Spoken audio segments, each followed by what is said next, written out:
காலங்கள் மாறினாலும் சூழ்நிலைகள் மாறினாலும் மனிதர்கள் மாறினாலும் நம்முடைய ஆண்டவர் மாறாதவராக இருக்கிறார். ஹல்லேலூயா, ஹல்லேலூயா.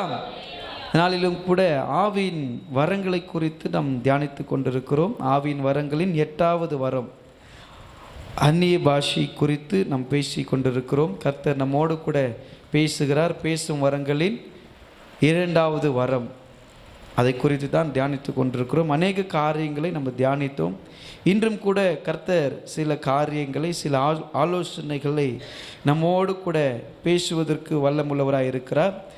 நம்ம வாசித்ததான வேத பகுதியை நாம் திருப்பிக் கொள்ளலாம். 1 கொரிந்தியர் 14ஆம் அதிகாரம் 1வது வசனத்தையும் 2வது வசனத்தையும் நம்ம வாசிப்போம்.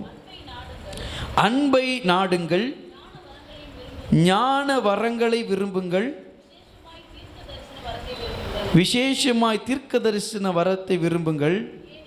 ஏனெனில் அந்நிய பாஷையில் பேசுகிறவன் ஆவியினாலே ரகசியங்களை பேசினாலும்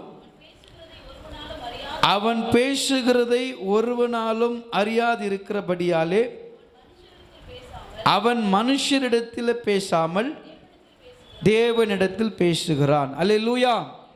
அநேக காரியங்கள், அநேக வரங்களை குறித்து நம்ம தியானித்தோம். அந்நிய பாஷை என்கிற வரம் எல்லாருக்கும் கொடுக்கப்படுமா என்று சொல்லி கேட்டால் எல்லாருக்கும் அது கொடுக்கப்பட்டிருக்காது.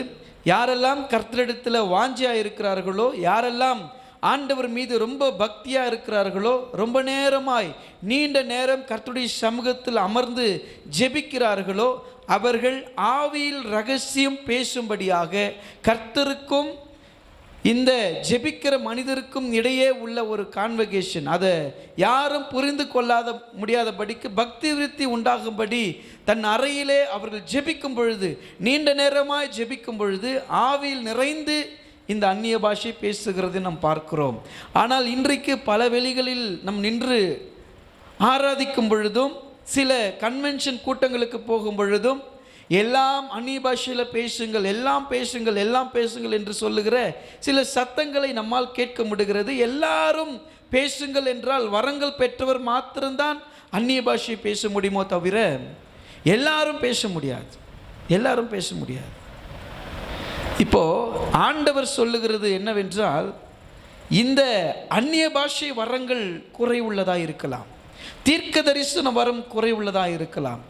ஆண்டவர் நமக்கு மையப்படுத்துகிற ஒரு காரியம் என்னவென்றால், தீர்க்க தரிசனத்தில் குறை உண்டு, அந்நிய பாஷையில் குறை உண்டு. ஆனாலும் அன்பு எனக்கு இராவிட்டால் ஒன்றும் இல்லை. இந்த இடத்துல நம்ம வாசித்து பார்க்கும் பொழுது 13ஆம் அதிகாரத்தை நம்ம திருப்பிக் கொள்ளுவோம். 13ஆம் அதிகாரத்தின் 8வது வசனத்தை நம்ம வாசிப்போம். அன்பு ஒரு காலம் ஒழியாது, தீர்க்க தரிசனங்கள் ஆனாலும் ஒழிந்து போகும், அந்நிய பாஷைகள் ஆனாலும் ஓய்ந்து போகும், அறிவானாலும் ஓய்ந்து போகும். நம்முடைய அறிவு குறை உள்ளது, நம் தீர்க்க தரிசனம் சொல்லுதலும் குறை உள்ளது. கர்த்தருடைய பிள்ளைகளே, பக்தி விருத்தி உண்டாகும்படி பேசுகிற மனிதன் எப்பொழுதும் கர்த்தரோடு கூட அந்த பக்தி வைராக்கியத்தில் இருக்கிறான் அப்படின்னு சொன்னால் ரொம்ப சந்தோஷம், ரொம்ப நல்லது. அந்த பக்தி வைராக்கியத்துக்குள்ளே அவங்க வளர்கிறாங்க. அந்த பக்தியை எப்படி ஆரம்பத்தில் அவங்க ரட்சிக்கப்பட்ட நாளில் எப்படி அந்த அனாயிண்டிங், அந்த அபிஷேகத்தை பெற்றுக்கொண்டு நின்றார்களோ, கடைசி வரைக்கும் அவர்கள் அந்த மரணப்படுக்கையிலே அந்த பொட்டியில் கொண்டு போய் வைக்கிற வரைக்கும் கூட அந்த நம்பிக்கை, அந்த விசுவாசத்தை காத்து கொண்டார்கள் என்பது ஒரு சாட்சி. ஆனாலும் சில நாட்களிலே, சில காரியங்களிலே நம்ம ஆவியில் நிறைந்தவர்களாய் அந்நிய பாஷை பேசினாலும் பக்தியில் குறைவுபடும் பொழுது நமக்குள்ளாய் இருக்கிற அந்நிய பாஷைகள் ஓய்ந்து போகும். தீர்க்க தரிசனம் சொல்லுறது, ஆர்வத்தில் தீர்க்க தரிசனம் சொல்லும் பொழுது ஆமேன் ஆமேன் சொல்லிட்டு சில சமயங்களில் அது நிறைவேறாத பொழுது நமக்கு என்னத்தை தீர்க்க தரிசனம் சொன்னாங்க, ஒன்றுமே நடக்கலையே அப்படின்ற ஒரு அது கூட ஒழிந்து போகும். ஆனாலும் ஆண்டவர் எதற்காக வரங்களை கொடுத்தார்னா, வரங்களை வைத்து இந்த உலகத்தில் அழியாத இருக்கிறதான ஆத்துமாக்களை மீட்டு கொள்ளும்படி தான் கர்த்தர் வரங்களை கொடுக்குறார். இந்த வரத்தை வச்சு மக்களை மிரட்டுறதுக்காக வரத்தை கொடுக்கல. நல்லா புரிஞ்சுக்கணும் இல்லைங்களா? வரம் எதுக்கு கொடுத்துருக்கிற கடவுள்? ஆத்துமாக்களை ஆதாயப்படுத்த தான் வரங்களை கர்த்தர் கொடுத்துருக்கிறாரு. அந்த வரத்தை வச்சு நான் மக்களை மிரட்டினா எப்படி ஆத்துமாக்களை ஆதாயம் பண்ண முடியும்? வரவங்க கூட ஓடி போயிடுவாங்க. ஒரு மனுஷன் கடவுளை சந்திக்க ஒரு வாய்ப்பு கிடைச்சிது. கடவுள் கேட்டாரா, அவங்களை ரொம்ப நாளாக நீங்கள் ப்ரேயர் பண்ணிகிட்டே இருக்கிறீங்க, உங்களுக்கு ஏதாவது நான் ஒரு ஒரு ஒரு ஒரு வரம் கொடுக்கணும், ஒரு கிஃப்ட் கொடுக்கணும் அப்படின்னு சொல்லி கேட்டார். அப்போ அந்த மனுஷன்கிட்ட கடவுள் சொல்லும் பொழுது அவன் ரொம்ப ஆசையாக, உனக்கு என்ன வேணுமோ கேள், நான் கொடுக்குறேன் அப்படின்னு சொல்லி சொல்கிறாங்க கடவுள். அதுக்கு அந்த மனுஷன் சொல்கிறான், கடவுளே உங்களை பார்த்ததே எனக்கு ஒரு பெரிய பாக்கியம், எனக்கு இப்போ என்ன வரம் வேணும்னா நான் தொடர்றதெல்லாம் என்ன ஆகணும், ஒன்றா ஆகணும், இந்த வரம் கிடைச்சா எனக்கு போதும் அப்படின்னு சொல்லி கடவுள்கிட்ட சொல்கிறான். கடவுளும் சரி நீ அதை தான் நான் விருப்பப்படுற, நீ தொடர்றதெல்லாம் பொண்ணாக மாறும்பா அப்படின்னு ஆசீர்வதிச்சார். அந்த மனுஷன் போயிட்டான். அவனுக்கு என்னென்ன தொட முடியுமோ வீட்டில் எல்லாத்தையும் தொட்டு எல்லாத்தையும் பொண்ணாக்கிட்டான். வீடெல்லாம் பொண்ணாக இருக்குது, எல்லாமே பொண்ணாயிடுச்சு. இப்போ என்ன ஆச்சுன்னா கொஞ்ச நேரத்துக்கு அப்புறமா பசி எடுக்க ஆரம்பிச்சிச்சு. பசித்த பிறகு சாப்பிட்லான்ட்டு போயிட்டு சாப்பாடு எடுத்தால் கரண்டி பொண்ணாக மாறிச்சு. தங்க தட்டில் சாப்பிட்றோம், தங்க கரண்டியில் சாப்பிட்றோம். இப்போ என்ன விஷயம்னு பார்த்தீங்கன்னா, அவர் தொடரணும் இல்லை, சாப்பாடு அள்ளும் பொழுது சாப்பாடாக இருந்தது, தட்டில் போட்டார், தட்டுலேயும் சாப்பாடாக இருந்தது, அதை பிசைஞ்சார் பாருங்க, அது பொண்ணாக மாறிச்சு. நீ என்னப்பா கேட்ட, நீ தொடுறதெல்லாம் பொண்ணாகணும்னு சொன்ன, இப்போ பசிக்குது, சாப்பாடு தொட்ட சாப்பாடும் பொண்ணாக மாறி போச்சு. அவன் யோசிச்சானா, என்னடா இது இப்படி ஆகி போச்சு, தண்ணியாவது குடிப்போன்ட்டு தண்ணி எடுத்தா தண்ணி உள்ளே விட்டார் பாருங்க, கை பட்ட உடனே தண்ணியெல்லாம் தங்கமாக மாறி போச்சான். இது எப்படி நம்ம குடிக்க முடியும் அப்படின்ட்டு மறுபடியும் கடவுளை நோக்கி ஜெபம் பண்ணானா, கடவுளே இது நான் பெரிய சோதனையாக போச்சே, எனக்கு ரொம்ப பேராசைப்பட்டேன், நான் தொடுறதெல்லாம் பொண்ணா விளங்குன்னு சொல்லி ஜெபம் பண்ணி உங்ககிட்ட வரத்தை வாங்கினா சாப்பிட கூட முடியாமல் ஆகிப்போச்சு ஆண்டவரே, ஒரு நாள் 2 நாள் தாங்கலாம், அதுக்கு மேலே நம்மளால் ஒரு நாள் ஒரு வேளை கூட தாங்காத ஆளுங்களாம் இருக்கிறாங்க பாருங்க. ரொம்ப பசி ஆன பிறகு அவன் என்ன பண்ணான்னா ப்ரேயர் பண்ணி, கடவுளே எனக்கு இந்த வரம்லாம் வேணாம், நான் ஜீவனோடு நான் உழைச்சி நான் சாப்பிட்றேன், அந்த பலன் எனக்கு கொடுத்தா போதும் அப்படின்னு சொல்லிட்டு கொடுத்த வரத்தை என்ன பண்ணிட்டான், வாபஸ் பண்ணிட்டான். அவ்வளோதான். பக்தி விருத்தின்றதுனா தெரியுங்களா, நம்மளுக்கு கொடுக்குற அந்த வரத்தை வைத்து மற்றவர்களுக்கு பிரயோஜனமாக இருக்கணும். நான் சுயநலமாக சம்பாதிக்கிறதுக்காக அல்ல. அந்நிய பாஷை வரோம், தீர்க்க தரிசனம் வரோன்றது நான் தான் ரொம்ப பரிசுத்தத்தில் நிரம்பி இருக்கிறேன், நான் ஆவியில் நிரம்பி இருக்கிறேன், நான் மட்டும்தான் பேச முடியும் அப்படின்ட்டு நமக்கு கொடுக்கப்பட்டிருக்கிற வரத்தை வைத்து அன்பில்லாதவர்களாய் மற்றவர்களை காயப்படுத்துவது நீ பெற்ற வரத்துக்கு அடையாளம் இல்லாதது தான் அர்த்தம். தீர்க்க தரிசனம் வரம் எதுக்கு கொடுத்துருக்கிறாரு, ஏதோ நடக்க போகிற சம்பவங்களை கர்த்தர் வெளிப்படுத்தினா அதுக்காக ஜெபம் பண்ணுறதுக்காக கொடுத்துருக்கிறார். ஒரு மனிதர்கள் குறித்து தனிப்பட்ட காரியத்தை எதுக்கு வெளிப்படுத்துகிறாரு, அவங்களுக்காக பாரத்தோடு ஜெபம் பண்ணுறது தான் கர்த்தர் வெளிப்படுத்துகிறார். அவங்கள குற்றப்படுத்தி அவமானப்படுத்தி அசிங்கப்படுத்துக்காக கர்த்தர் என்ன பண்ணல, வரங்கள் கொடுக்கல. எச்சரிக்க வேண்டியவங்களை கூப்பிட்டு எச்சரிக்கிறதுக்கு தான் கர்த்தர் வரங்களை கொடுத்துருக்கிறார். ஆகவே தீர்க்க தரிசன வரங்களாக இருந்தாலும் ஒளிந்து போகலாம், அந்நிய பாஷைகளாக இருந்தாலும் ஒழிதில்லை, ஒழிந்து போகிறதுக்கும் ஓய்ந்து போகிறதுக்கும் வித்தியாசம். இது ஓய்ந்து போகும். ஓய்ந்து போகிறதுன்னா டயர்டாகிடுது, கொஞ்ச நேரம் பேசிட்டு கரன்னு கத்திட்டு அதுக்கப்புறம் டயர்டாகிடும். பிரசங்கம் கேட்கும்போது தூங்கின்னு இருப்பாங்க. வர்ஷிப்பில் நல்லா அப்படியே கத்தி டங்ஸ் பேசி ஆண்டவர் தெளிவாக நம்மோடு கூட பேசுகிறார் பாருங்க. பக்தி விருத்தி உண்டாகும்படி உங்களுக்கு வரங்கள் கொடுக்கப்பட்டிருக்கிறது என்றால் இங்கே புரிஞ்சா பேசலாம், இங்கே தான் புரியாத யாருக்குமே. யாருக்காவது புரியுதா பேசுறது? யாருக்கும் புரியாது. இதை யார் சொல்கிறது அப்படின்னு பார்த்தீங்கன்னா, நிறைய பேர் வசனங்களை தப்பான ஒரு புரிந்து கொள்ளுதல். அப்போ நம்ம பேசக்கூடாதா? நீங்கள் டங்ஸ் பேசணும், ஆவியில் நிரம்பணும், அதுக்கு தானே நாங்களே ஜெபம் பண்ணுங்க, ஆண்டவரே வரங்களை பெற்றுக்கொள்ளட்டும், நல்ல ஆவியின் வரங்களை பெற்றுக்கொள்ளட்டும் ஜெபம் பண்ணுறோம், வர்ஷிப் பண்ணுறோம், ஆவியில் நிரம்புறதுக்காக தான் ஜெபம் பண்ணுறோம், வர்ஷிப் பண்ணுறோம். இங்கே கொரிந்து பட்டணத்தில் இருக்கிற மக்கள் இயேசுவை அறியாத புறஜாதிகளுக்காய் அழைக்கப்பட்ட அப்போஸ்தலன் தான் பவுல். அல்லேலூயா. தெரிந்து கொள்ளப்பட்ட அழைக்கப்படல, அவர் தெரிந்து கொள்ளப்படாத புறஜாதிகளுக்காக அழைக்கப்பட்ட அப்போஸ்தலன். அவர் சொல்கிறாரு, நீங்கள்லாம் கிறிஸ்துவர்கள், இயேசுவை நன்றாக அறிந்திருக்கிறீர்கள், அவர் மரித்ததையும் அவர் உயிர்த்தெழுந்ததையும் நீங்கள் விசுவாசமாக அறிக்கையிடுகிறீர்கள், அவர் திரும்ப வருவார் என்பதை நீங்கள் நம்புகிறீர்கள், எல்லாம் உண்மைதான். ஆனால் பக்தி விருத்தி உண்டாகும்படி ஆண்டவர் அறியாத மக்களிடத்தில் நீங்கள் இந்த அந்நிய பாஷையை பேசிக் கொண்டிருப்பீர்கள் என்றால் அவருடைய பார்வைக்கு அது பைத்தியமாய் தெரியும், அவருடைய பார்வைக்கு அது வேடிக்கையாக தெரியும். கிறிஸ்துவங்களை ஆயிட்டாங்கன்னா இவங்க ஒரு மாதிரி ஆயிடுறாங்கய்யா, கொஞ்சம் லூஸ் ஆகிடுறாங்க. இப்போது கர்த்தர் அறிந்தவர்களுக்கு ஒரு சபைக்குள்ளே பேசும் பொழுது ஒரு இருக்கிற புரிந்து கொள்ளுதல், கடவுள் அறியாத மக்களிடத்தில் போய் நீங்கள் அந்நிய பாஷையில் பேசுனீங்கன்னா அவங்களுக்கு ஏதாவது புரியுமா? அந்த புரிந்து கொள்ளுதல், இது தூய ஆவியானவர்ன்றது அவங்க புரிந்து கொள்ள முடியுமா? ஆகவே தான் அப்போஸ்தலனாகிய பவுல் சொல்கிறார், கொரிந்து பட்டணத்துக்கு, கொரிந்தில் இருக்கிற சபைக்கு, அங்கே இருக்கிற விசுவாசிகள், அங்கே இருக்கிற ஊழியக்காரருக்கு சொல்கிறாரு, இந்த பக்தி விருத்தி உண்டாகும்படி கர்த்தர் உங்களுக்கு கொடுத்திருக்கிற வரம் மக்களை உருவாக்குறதுக்கு தானே தவிர பக்தி வேஷம் போடுறதுக்கு கிடையாது. நிறைய பேர் பக்தி வேஷம் போடுவாங்க. எப்படி தெரியுமா? சும்மா கையை வச்சோன்னா ரீகா ரபா ரகா ரகா ரகான்னு கத்துவாங்க. கையை எட்ட உடனே வீட்டுக்கு போனால் அவங்க பேசாத பேச்சே இருக்காது. இங்கே பேசுறதுக்கு அப்படியே ஆப்போசிட். வாயை திறந்தால் கெட்ட வார்த்தை வருது. அப்புறம் எப்படி உன் வாயில் என்ன? அதாவது நீ நல்லா புரிஞ்சுக்கணுங்க, அதாவது ஜீவன் நீர் ஊற்றும், அதாவது ரெண்டுமே ஒரே வாயிலிருந்து ஒரே ஒரு ஊற்றிலிருந்து நல்ல தண்ணியும் கெட்ட தண்ணியும் வருமா? ஒரு நீர் ஊற்றிலிருந்து நல்ல ஜீவ தண்ணீரும் வரும், அதே நீர் ஊற்றிலேருந்து சாக்கடை தண்ணியும் வருமாங்க? நாங்கள் முழிக்கிறீங்க, வராது. அப்படி இருக்கும் பொழுது எப்படி ஒரு மனுஷனுக்குள்ள ரெண்டு விதமான ஆவி இருக்க முடியும்? அந்நிய பாஷையும் பேசுகிறான், கெட்ட பாஷையும் பேசுகிறான். அது சொல்லுவார் ராஜு பிரதர், சபைக்குள்ள உன் பேர் ஜபவீரன், வெளியே போனால் உன் பேர் சண்டைக்காரன். சபைக்குள்ள பேசுகிற நீ அந்நிய பாஷை, வெளியே போனால் பேசுகிற நீ கெட்ட பாஷை. இயேசு உன்னை காண்கிறார், உந்தன் செயல்களை அறிகிறார்.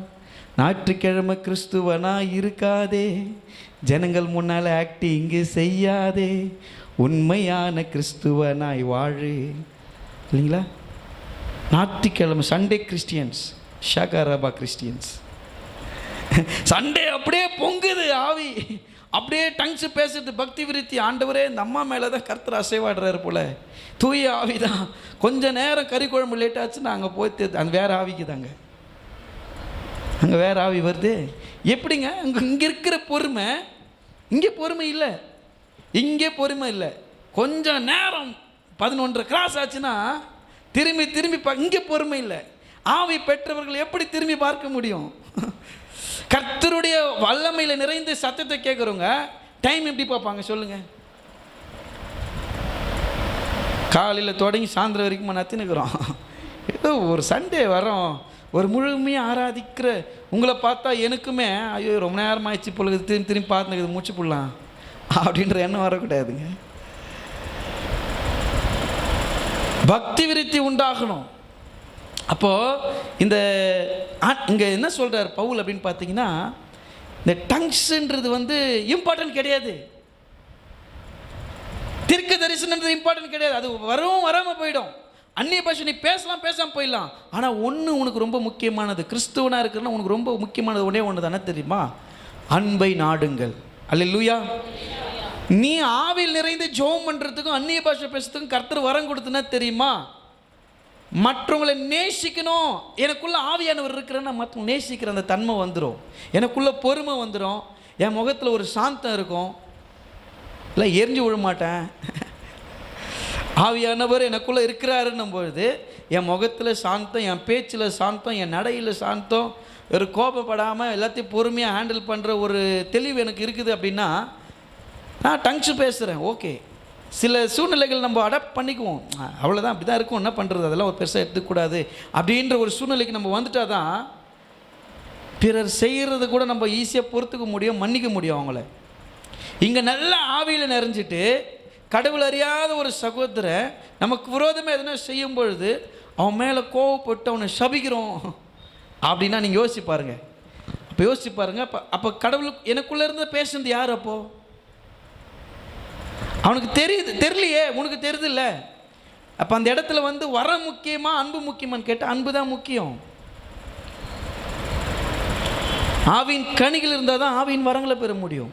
அன்பு, சந்தோஷம், சமாதானம், நீடிப்பொறுமை, தயவு, நற்குணம், சாந்தம், விசுவாசம், இச்சையடக்கம். இந்த ஆவியின் கனிகள் எனக்குள்ள இல்லாம ஆவியின் வரங்களை நான் நாட முடியாது. ஆவியின் கனிகளில் நிரம்பி இருந்தால் தான் ஆவியின் வரங்களை என்னால் பெற்றுக்கொள்ள முடியும். இதெல்லாம் எதுக்கு கர்த்தர் பிரயோஜனமாக கொடுக்குறாருன்னா, ஆவிக்குரிய வாழ்க்கை நான் வளர்ச்சி அடைகிறதுக்கு ஏதுவா பிரயோஜனமாக நம்மளுக்கு இந்த வரங்களை கொடுக்குறாரு, அவ்வளோதான்.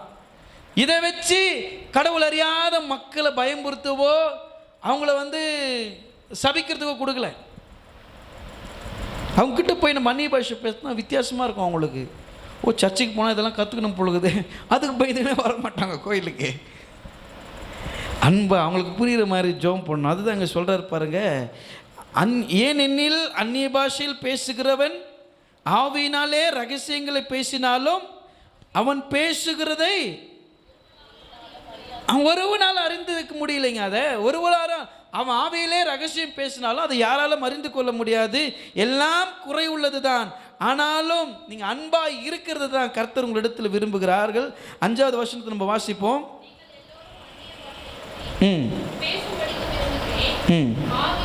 நீங்க எல்லாரும் அந்நிய பாஷை பேசணும் தான் விரும்புகிறோம். ஆனாலும் அந்நிய பாஷைகளை பேசுகிறவன் சபைக்கு பக்தி விருத்தி உண்டாக்கும்படிக்கு. சிஸ்டர், பிரதர், நீ அந்நிய பாஷை பேசுறது ரொம்ப இம்பார்ட்டன்ட். சபையில் நீங்க பேசக்கூடாதுன்னு சொல்ல, அந்நிய பாஷை பேசுங்க. பேசுனா தயவு செஞ்சு அதுக்கு விளக்கமும் சொல்லுங்க. அப்படி நான் சொல்ல, அப்படி நீங்கள் பவுல் சொல்கிறார். என்ன பார்க்காதீங்க, இங்கே பவுல் சொல்கிறார் பாருங்களேன்.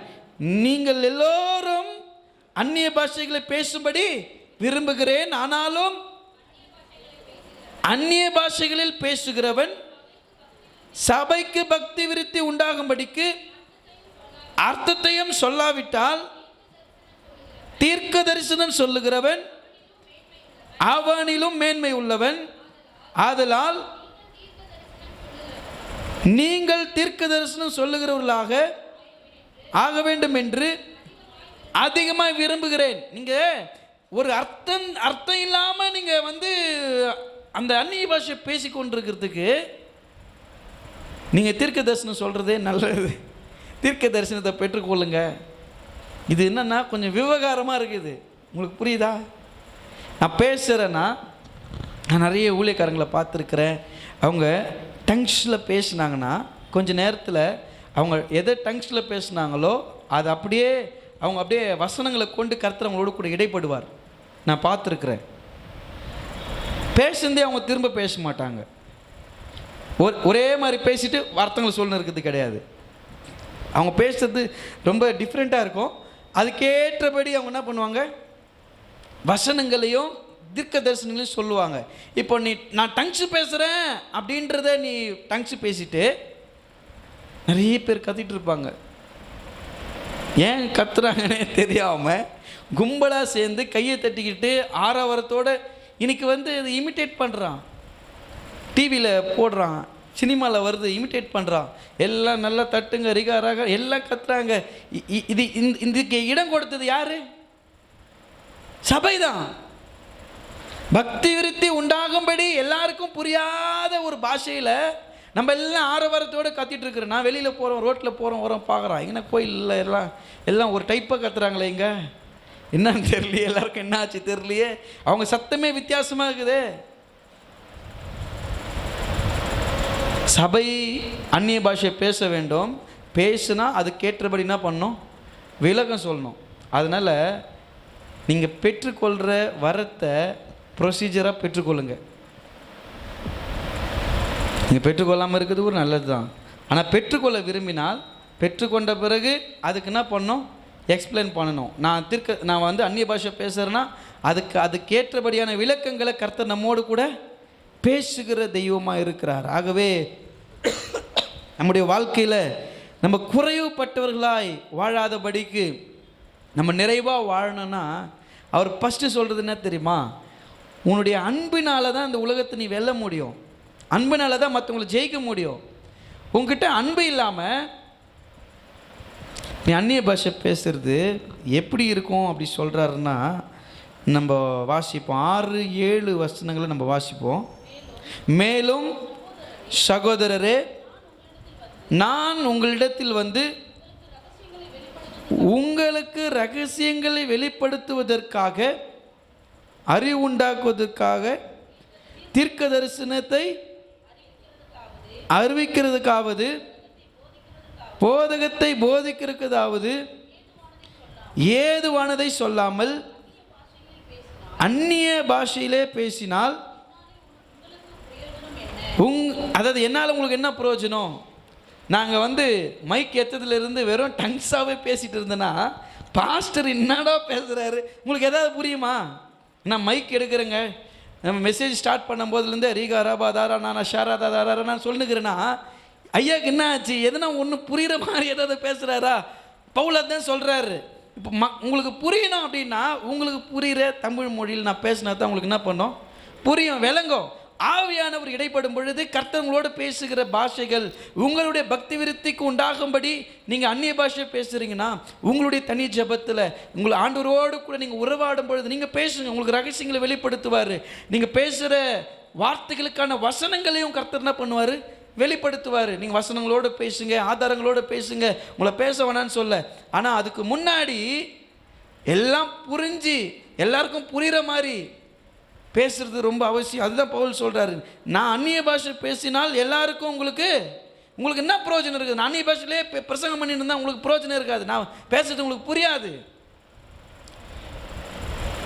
அதுக்கு ஒரு விஷயம் சொல்லுவாங்க, உங்களுடைய ஆவியும் என்னுடைய ஆவியும் ஒத்து போகாதனால உங்களுக்கு புரியலைன்னு சொல்லுவாங்க. நீங்கள் எல்லாம் ஆவியில் இல்லாதனால நான் பேசுகிறேன் டங்ஸ் உனக்கு புரியலன்னு சொல்லிடுவாங்க. அப்படிலாம் கிடையாது. ஆவி ஒத்து போனாலும் லாங்குவேஜ் தெரிஞ்சால் தான் நான் பேச முடியும். சிஸ்டருக்கு ஹிந்தி தெரியும், எனக்கு ஹிந்தி தெரியாது.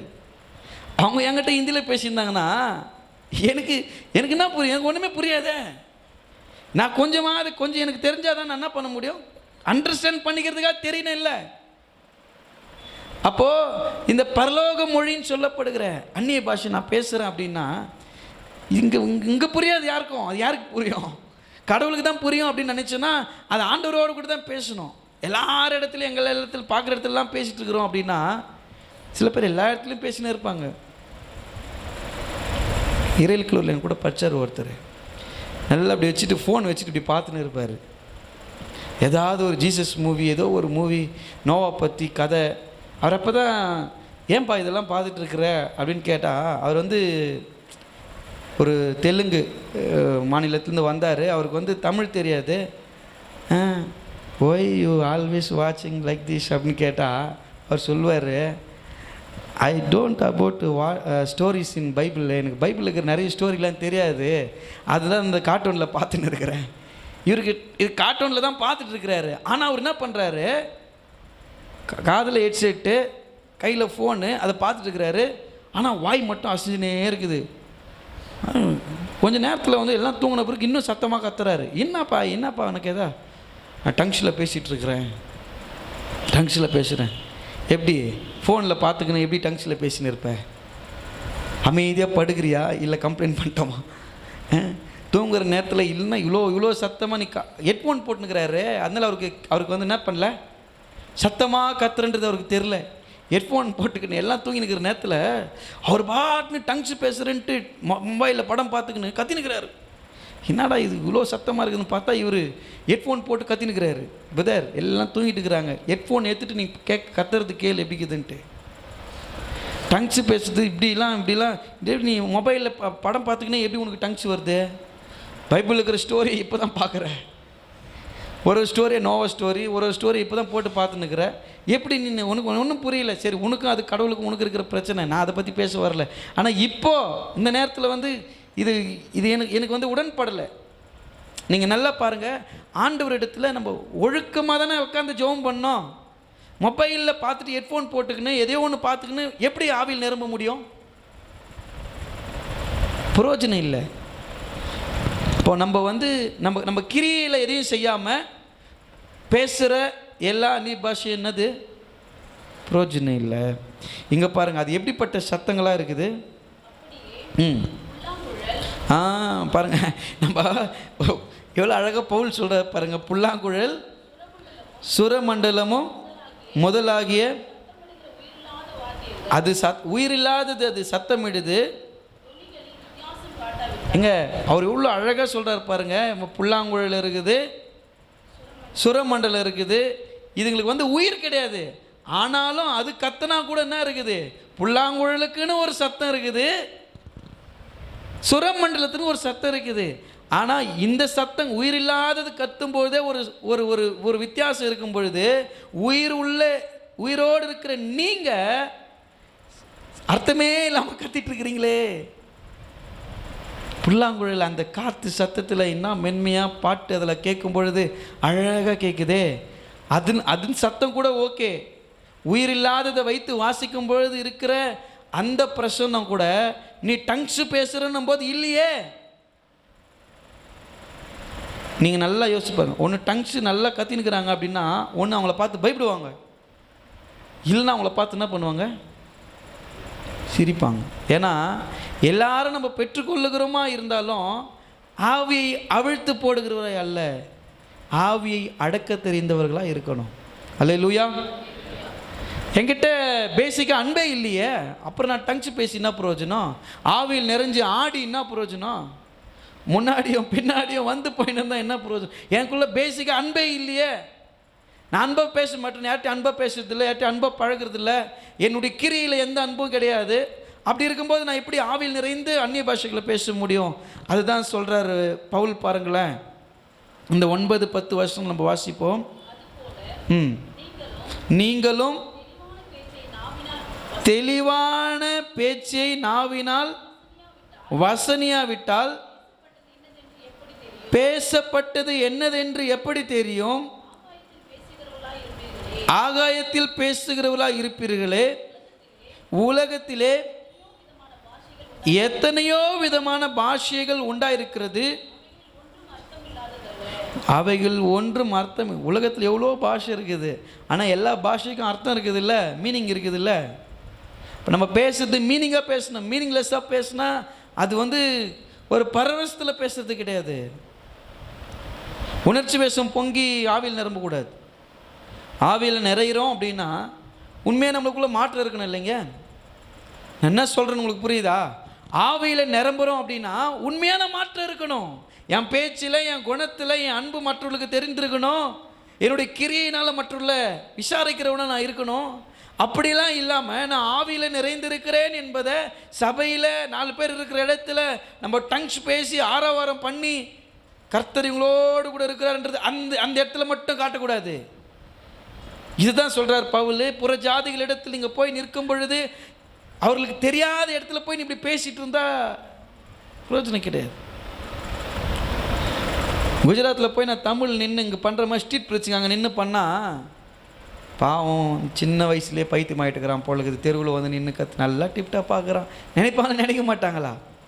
இங்கே நின்று கற்றுனா ஒரு அர்த்தம், இங்கே இருக்கிறவங்களுக்கு புரியும், ஏன்னா தமிழ் பேசுகிறாங்க. ஆனால் அங்கே போய் நின்னா, வட மாநிலத்தில் நின்று நான் பேசுனா அவங்களுக்கு புரியுமா நான் பேசுகிறது தமிழில்?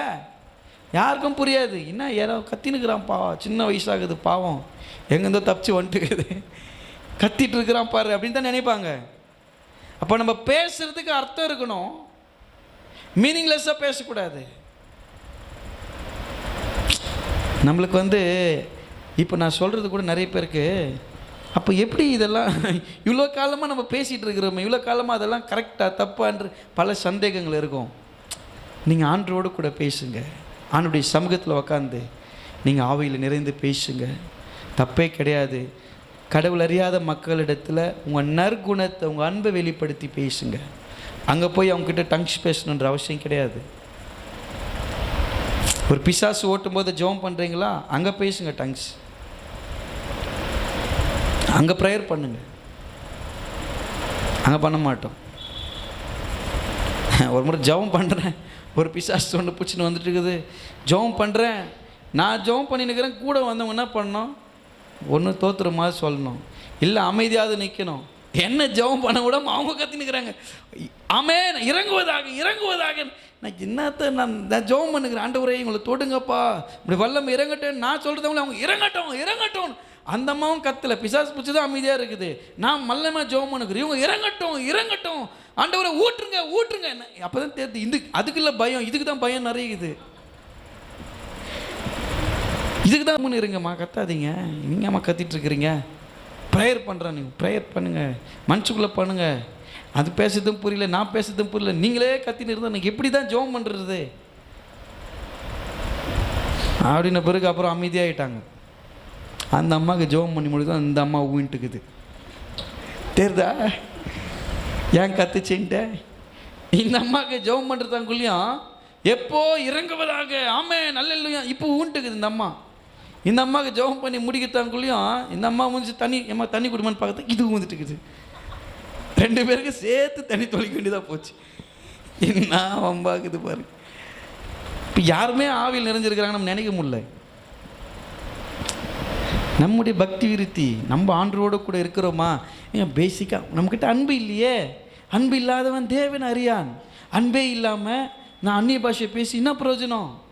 புல்லாங்குழல் வாசிக்கிறதுக்கு கூட ஒரு அர்த்தம் இருக்குதே. ஆனால் நான் பேசுகிற வார்த்தைக்கு ஒரு அர்த்தம் இல்லாமல் பேசிகிட்டு இருக்கிறோம். அதனால் நீங்கள் பேச வேண்டியது அவசியம், வரங்களை பெற்றுக்கொள்ள வேண்டியது அவசியம்.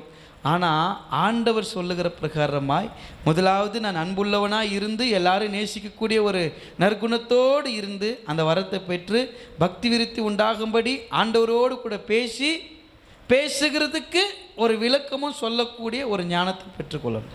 அல்லேலூயா. அப்போ தான் ஆவியின் வரங்களின் 8வது வரம் அந்நிய பாஷை குறித்து கர்த்தர் நம்மோடு பேசுகிறது இன்னும் நிறைய இருக்குது. அது சொல்லிட்டு போனால் பார்த்தீங்கன்னா இங்கிருந்து அப்படியே தொடர்ந்து அந்த அதிகாரம் முழுவதுமாக இருக்குது. இங்கே பாருங்கள், 22வது வசனங்கள், 22, 23வது வசனம் நம்ம வாசிப்போம். அப்படி இருக்க அந்நிய பாஷைகள் பாருங்க, அந்நிய பாஷை விசுவாசிகளுக்கு அடையாளமாய் இராமல் அவ்விசுவாசிகளுக்கு யாருக்குங்க அடையாளமாக இருக்குது? அந்நிய பாஷை யாருக்கு அடையாளமாக இருக்குது? விசுவாசி. இது இப்போ நம்மளாம் அவிசுவாசியாக பேசி இந்த இவ்வளோ காலமா? நல்லா புரிஞ்சுங்க. இது கொரிந்தி பட்டணத்துக்கு அங்கே இருக்கிற மக்களுக்கு அந்த பிரசங்கத்தை அவர் சொல்லிட்டு இருக்கிறாரு. இன்னைக்கு ஒருவேளை கர்த்தர் உங்களை தொடுவார், உங்களோட கூட பேசி கொண்டிருக்கிறாருன்னா உங்களுக்கும் கூட தான். அவர் சொல்கிறார் பாருங்க, அது அடையாளமாக இராமல் அவ்விசுவாசிகளுக்கு அடையாளமாக இருக்கிறது. தீர்க்க தரிசனமோ அவ்விசுவாசிகளுக்கு அடையாளமாக இராமல் விசுவாசிகளுக்கு அடையாளமாக இருக்கிறது. ஆகையால் சபையார் எல்லோரும் ஏகமாய் கூடி வந்து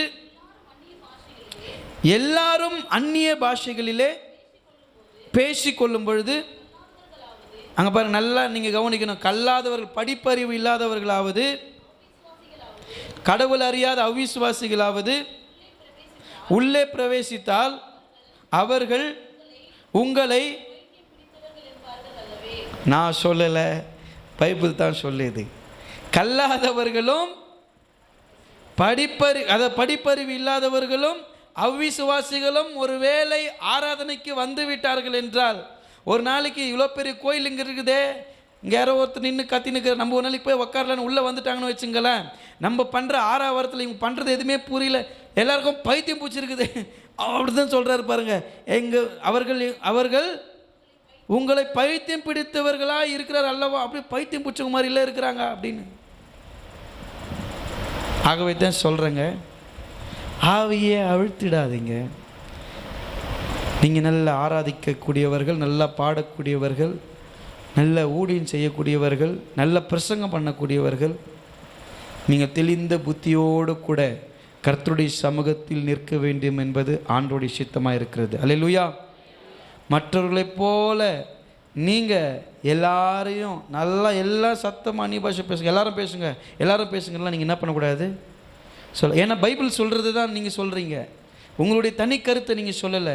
அப்போஸ்தலனாகிய பவுல் புறஜாதிகளுக்கு என்று அழைக்கப்பட்ட ஒரு ஊழியக்காரன், ஒரு அப்போஸ்தலன், அவர்களை கர்த்தர் தெளிவாக நடத்துகிறாரு. இப்போது நம்ம யாருக்காக ஊழியம் பண்ண வேண்டியது அவசியமாக இருக்குது? சபைக்குள்ளே இருக்கிறவங்களுக்கா, சபைக்கு வெளியில் இருக்கிறவங்களுக்கா? சபை வெளியில் இருக்கிறவங்களுக்கு நம்ம ஊழியம் பண்ணோம் அப்படின்னா, அப்போது அவங்களுக்கு புரிகிற மாதிரி தான் நம்ம என்ன பண்ணணும், நம்ம செய்கைகளை செய்யணும். அவங்களுக்கு புரியாத மாதிரி நம்ம எல்லா விஷயத்தையும் பண்ணிட்டு இருந்தோன்னா காலத்துக்கு நம்ம மட்டும்தான் உட்காந்து கை தட்டு காணிக்கு போட்டு போகணும். அதனால் கர்த்தர் உங்களுக்கு நிறைய வரங்களை கொடுத்துருக்கிறாரு. சரியான விதத்தில் பயன்படுத்தி ஏற்ற காலத்தில் உங்களுடைய வாழ்க்கையில் உயர்வை நீங்கள் கட்டளையிடுவார் ஆண்டவர். ஆகவே அந்நிய பாஷை குறித்த உங்களுக்கு ஏதாவது கேள்விகள் இருக்கும். ஐயா அப்போ எப்படின்னா எப்படின்னு உங்களுக்கு அந்நிய பாஷை குறித்த கேள்விகள் சந்தேகங்கள் எதுவாக இருந்தாலும் கேளுங்க. வேதத்தின் அடிப்படையில் உங்களுக்கு பதில் சொல்கிறதுக்கு நான் ஆயத்தமாக இருக்கிறேன். டிபேட்லாம் கிடையாது. கேட்டால் எதனா நினச்சிக்கு வரும் அப்படின்லாம் கிடையாது. நீங்கள் எனக்கு தெரிஞ்சதை நான் உங்களுக்கு சொல்கிறேன். கடவுள் என்னோட பேசுகிறது, உங்களுக்கு கர்த்தர் சொல்கிறது எனக்கிட்ட நீங்கள் சொல்லுங்கள். ஆனால் உங்களுடைய தனி ஜெபத்தில் ஆண்டவரோடு கூட நீங்கள் அமர்ந்திருப்பது அவசியம். நீங்கள் நீண்ட நேரம் ஜெபம் பண்ணுறதில்ல, கர்த்தருடைய சமூகத்தில் உட்கார்றதே கிடையாது, அவருடைய பிரசன்னத்தில் இருக்கிறதே கிடையாது. ஆனால் ஆராதனை பண்ணும்போது டங்ஸ் பேசுகிறோம். எப்படி? அது அப்படி தான். உங்களுக்கு புரிஞ்சால் சரி.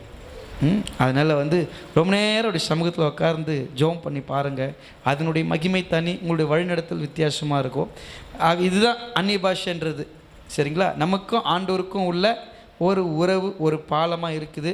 நம்ம அவர் பேசுறது நம்மளுக்கு புரியணும், நம்ம பேசுறது அவருக்கு புரியணும். அது ஆண்டவர்கிட்ட தான் பேசணுமோ தவிர புரியாத ஆளுங்கிட்ட போய் பேசுனா இவர் சொல்கிற மாதிரி நம்மளெல்லாம் வேறு மாதிரி நினச்சிக்குவாங்க. அதனால் எல்லா இடத்துலையும் பேச வேண்டியது அவசியமாக இல்லை. இந்த வரத்தை சரியாக பயன்படுத்தி நீங்கள் மேலே வரணுன்றது தான் கர்த்தருடைய சித்தம். இதுக்கு அடுத்தது இந்த இந்த இந்த இந்த இந்த வார்த்தையோடு, அதாவது 8வது வரத்தோடு சம்மந்தப்பட்டது தான் என்னது? 9வது வரம். அதாவது அந்நிய பாஷை பேசுதல். கடைசி 9வது வரம் என்னன்னு பார்த்தோன்னா வியாக்கானம் பண்ணுறது, விளக்கம் சொல்கிறது தான் 9வது வரம். கர்த்தருக்கு சித்தமானால் அடுத்த வாரத்தில் அந்த வார்த்தைகளை தியானிக்க கர்த்தர் நமக்கு கிருபை பாராட்டுவார். ஆவியின் வரங்களின் 8வது வரம் அந்நிய பாஷை இன்றோடு நிறைவு பெறுகிறது. கர்த்தர் உங்களை ஆசீர்வதிப்பார். நம் யாவரும் எழுந்து